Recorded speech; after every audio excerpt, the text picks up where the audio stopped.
Assalamualaikum warahmatullahi wabarakatuh. Hai anak-anak, semoga kita selalu dalam keadaan sehat walafiat. Materi kita kali ini mengenai sejarah perkembangan pemerintah DKI Jakarta, yaitu pada masa Batavia. Pada masa Batavia, setelah berhasil dikuasai Belanda, nama Jayakarta diganti dengan Batavia. Ketika masih menggunakan nama Batavia, Jakarta beberapa kali dipimpin oleh beberapa gubernur jenderal, antara lain sebagai berikut. Yang pertama, masa kepemimpinan Jan Pieter Jonkun. Pada masa kepemimpinan Jan Pieter Jonkun, pemerintah kota Batavia dibentuk. Jayakarta dibumi ratakan dan dibangun benteng yang tujuannya sebagai pertahanan. Masa kepemimpinan Jacques Spiek. Pada tahun 1629, Gubernur Jenderal Jan Pieter Jonkun meninggal dan digantikan oleh Jacques Spiek. Dialah yang selanjutnya melaksanakan pengembangan kota Batavia. Pada pertengahan abad ke-17, Jacques Spiek mengembangkan wilayah Batavia, yaitu membangun pusat pertahanan di Kastil Batavia, kota bagian timur, kota bagian barat, serta bagian depan kota.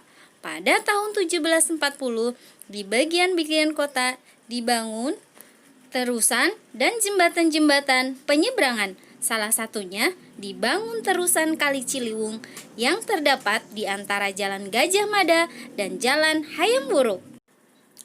Masa kepemimpinan Daendels. Pada awal abad ke-19, perang berkecamuk di Eropa dan mempengaruhi bangsa Belanda yang akhirnya menyerahkan kekuasaan Belanda di Batavia kepada Prancis. Daendels merupakan gubernur jenderal perwakilan Belanda di Batavia yang dikuasai Prancis.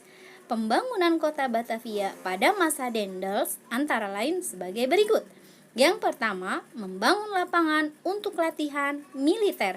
Sekarang disebut lapangan Medan Merdeka dan lapangan Banteng.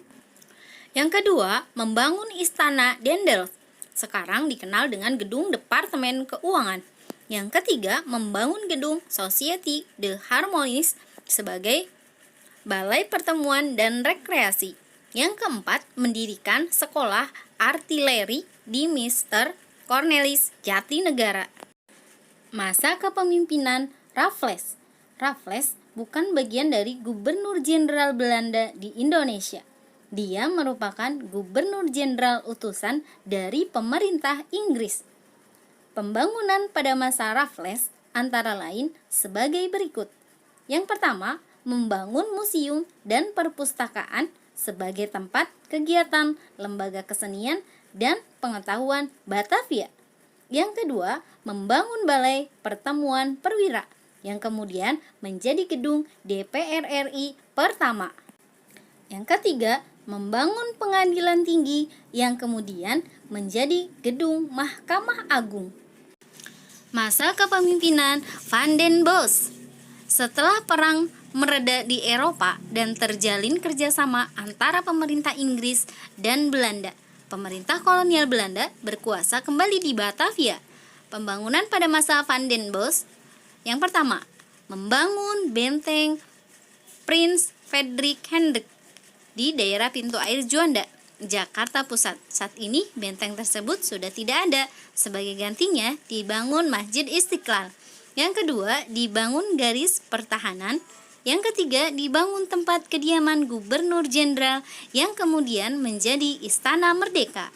Yang keempat, pembangunan stasiun Gambir, lapangan kuda, fasilitas olahraga, dibangun sekolah tinggi hukum. Yang kelima, dibangun gedung Nirom, pusat penyiaran berita Hindia Belanda, dan lain-lain. Demikian sejarah singkat mengenai Batavia. Semoga bermanfaat. Wa akhiron, wassalamualaikum warahmatullahi wabarakatuh.